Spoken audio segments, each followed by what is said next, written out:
আপনার এই ছোট্ট অবুজ ছেলেটাই আগামী দিনের শায়েখ আহমদুল্লাহ হবে। আপনার হেফজখানায় পড়া ওই ছোট্ট ছেলেটাই আগামী দিনের আল্লামা মামুনুল হক হবে। আপনার ওই ছেলেটা আমির হামজা হবে, আব্দুল হাই সাইফুল্লাহ হবে।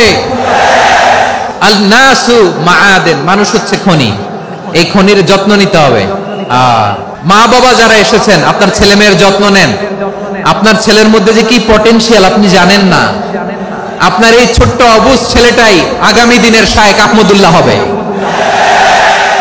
আপনার হেফজখানায় পড়া ওই ছোট্ট ছেলেটাই আগামী দিনের আল্লামা মামুনুল হক হবে। আপনার ওই ছেলেটা আমির হামজা হবে, আব্দুল হাই সাইফুল্লাহ হবে। এভাবে বড় বড় আলেম হবে, তারা যুগশ্রেষ্ঠ আলেম হবে। সেই একদিন এই বাংলাদেশের পার্লামেন্টে যে বক্তব্য দিয়ে যশোরের পক্ষে কথা বলবে। আপনি জানেন না, কাউকে ছোট করবেন না, আপনি ওর কনফিডেন্স আপনি কমাবেন না, আপনি কমাতে পারেন না। প্যান্ডেলে আমার যে মা বোনেরা আছেন, ছেলে মেয়েদেরকে কখনো ছোট করে কথা বলবেন না। ও যে কোথায় যাবে আপনি জানেন না, আপনি মা হয়ে তাকে সাহস দিবেন, তার কল্পনার জগৎটাকে সাজাতে তাকে উৎসাহিত করবেন, ঠিক কিনা বলেন? আর আমার প্যান্ডেলের আমার প্রিয় শ্রদ্ধাশীলা মায়েরা বোনেরা, আপনারা তো আরো দামি সম্পদ।